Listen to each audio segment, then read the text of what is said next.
नमस्कार, मैं हूं अंकुर और आप देख रहे हैं सत्यहिंदी.com।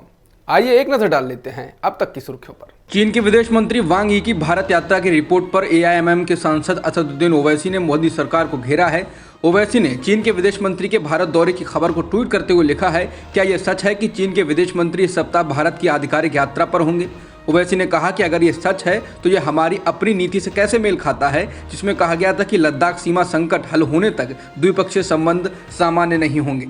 ओवैसी ने एक के बाद एक ट्वीट कर कहा कि चीनी सैनिक अभी भी हमारे सैनिकों को देपसांग, PP-15 और डेमचौक में हमारे अपने इलाके में प्रवेश करने से रोकते हैं। यहाँ तक कि अन्य इलाकों में भी एक नई यथास्थिति बन गई है जो हमें वहाँ जाने से रोकती है। ओवैसी ने कहा, क्या हम इस नई यथास्थिति को अब स्वीकार करने को तैयार हैं, क्योंकि हम चीन के विदेश मंत्री का स्वागत कर रहे हैं, और क्या इस तरह से हम पीएमओ के उस तर्क को सही साबित कर रहे हैं जिसमें कहा गया था कि हमारे क्षेत्र में कोई नहीं आया है।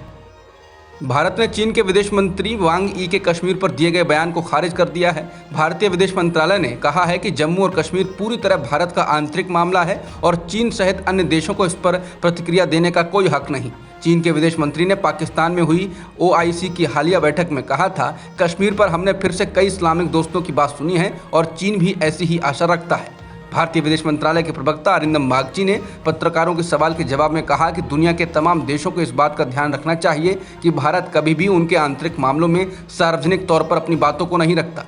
पिछले महीने भी भारत ने चीन और पाकिस्तान की ओर से जम्मू और कश्मीर को लेकर आए एक संयुक्त बयान को खारिज कर दिया था और कहा था कि जम्मू और कश्मीर के साथ ही लद्दाख भी भारत का अभिन्न हिस्सा है, था और रहेगा। उत्तर प्रदेश में एक बार फिर बड़े बहुमत के साथ जीत हासिल करने वाली बीजेपी शपथ ग्रहण समारोह की तैयारियां जोर शोर से कर रही है। थोड़ी देर में बीजेपी विधायक दल की बैठक होगी और इसमें योगी आदित्यनाथ को नेता चुना जाएगा। केंद्रीय गृह मंत्री अमित शाह भी विधायक दल की बैठक में बतौर पार्टी पर्यवेक्षक मौजूद रहेंगे। योगी आदित्यनाथ आज ही राज्यपाल के पास जाकर सरकार बनाने का दावा पेश करेंगे। योगी आदित्यनाथ के साथ कितने मंत्री शपथ लेंगे और सरकार में कितने उप मुख्यमंत्री बनाए जाएंगे, इसे लेकर बीजेपी हाईकमान ने बीते दिनों में जमकर माथापच्ची की है। खुद योगी आदित्यनाथ कई बार दिल्ली आकर पार्टी के राष्ट्रीय अध्यक्ष JP नड्डा और केंद्रीय गृह मंत्री अमित शाह से मुलाकात कर चुके हैं। वहीं शपथ ग्रहण समारोह के लिए लखनऊ में जबरदस्त तैयारियां की गई हैं। शपथ ग्रहण का कार्यक्रम इकाना स्टेडियम में होगा और इसके लिए पूरे लखनऊ को बड़े पैमाने पर सजाया गया है। विकासशील इंसान पार्टी के प्रमुख और नीतीश कुमार की सरकार में मंत्री मुकेश सहनी ने अपनी पार्टी के तीनों विधायकों के बीजेपी में शामिल होने के बाद बीजेपी को घेरा। उन्होंने कहा कि बीजेपी को लगता था कि ये लड़का आने वाले समय में और सीटें मांग सकता है, इसलिए उन्हें रोकने की कोशिश की गई है। इसके साथ ही उन्होंने कहा कि उनकी शुभकामना उन तीनों विधायकों के साथ हैं जो कल उनके साथ थे और अब बीजेपी में शामिल हो गए हैं। सैनी ने कहा कि बीजेपी के विधायकों की संख्या 77 हो गई है और बीजेपी बिहार में नंबर 1 पार्टी हो गई है। मैं उन्हें बधाई देता हूं। VIP प्रमुख ने प्रदेश बीजेपी अध्यक्ष संजय जायसवाल पर झूठ बोलने का आरोप लगाया। सैनी ने कहा कि मुझे पता है कि संघर्ष में कुछ भी हो सकता है, मैं जनता के लिए काम करता रहूंगा। बीजेपी द्वारा मंत्री पद से इस्तीफा देने की मांग पर सहनी ने कहा कि मंत्री बनाने का काम मुख्यमंत्री नीतीश कुमार ने किया है और इसलिए वे ही फैसला करेंगे, वे इसे स्वीकार करेंगे। राजस्थान में एक दलित युवक को द कश्मीर फाइल्स फिल्म को लेकर फेसबुक पर पोस्ट करना भारी पड़ गया। दलित युवक का नाम राजेश कुमार मेघवाल है और उसने 18 मार्च को फेसबुक पर फिल्म को लेकर एक टिप्पणी की थी। मेघवाल ने द इंडियन एक्सप्रेस को बताया कि फेसबुक पर ये लिखने के बाद कुछ लोगों ने उनकी पोस्ट पर धार्मिक नारे लिखे, उन्हें धमकियां मिली और उनसे माफ़ी मांगने के लिए कहा गया। मेघवाल ने कहा कि गांव वालों और एक पूर्व सरपंच ने उन पर गांव के मंदिर में माफ़ी मांगने के लिए दबाव बनाया। मेघवाल ने कहा कि उनसे धक्का मुक्की की गई और जबरन मंदिर के फर्श पर नाक रगड़वाई, जबकि गाँव के लोगों ने उन्हें भरोसा दिया था कि उनके साथ ऐसा कुछ नहीं किया जाएगा। बता दें, मेघवाल ने फेसबुक पोस्ट में लिखा था, मैंने फिल्म का ट्रेलर देखा, इस फिल्म में कश्मीरी पंडितों पर हुए अत्याचार को दिखाया गया है और इसे टैक्स फ्री किया गया है। ये ठीक है, लेकिन दलितों और दूसरे समुदायों के खिलाफ भी अत्याचार होते हैं, तो ऐसे में जय भीम जैसी फिल्मों को टैक्स फ्री क्यों नहीं किया जाता। 32 साल के मेघवाल अलवर जिले के गोकुलपुर गांव के रहने वाले हैं।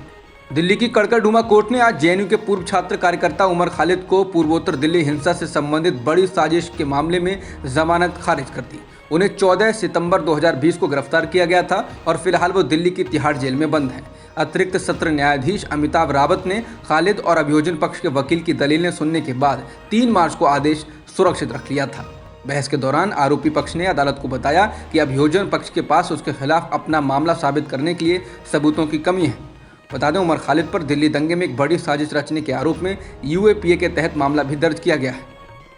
यूक्रेन के खिलाफ आक्रमण के दौरान अगर रूस रासायनिक, जैविक या परमाणु हथियारों का इस्तेमाल करता है तो अमेरिका भी इसका जवाब देगा। यूक्रेन के एक अखबार ने न्यूयॉर्क टाइम्स के हवाले से ये बात कही। अमेरिका में राष्ट्रीय सुरक्षा के आला अफसरों की टाइगर टीम इस बात पर विचार कर रही है कि अगर रूस नेटो क्षेत्रों में हमला करता है तो वो यूक्रेन को हथियारों की व अन्य सहायता देगा। नेटो के चीफ ने भी कहा कि सहयोगी देश रासायनिक, जैविक और परमाणु खतरों से यूक्रेन को सुरक्षा देंगे।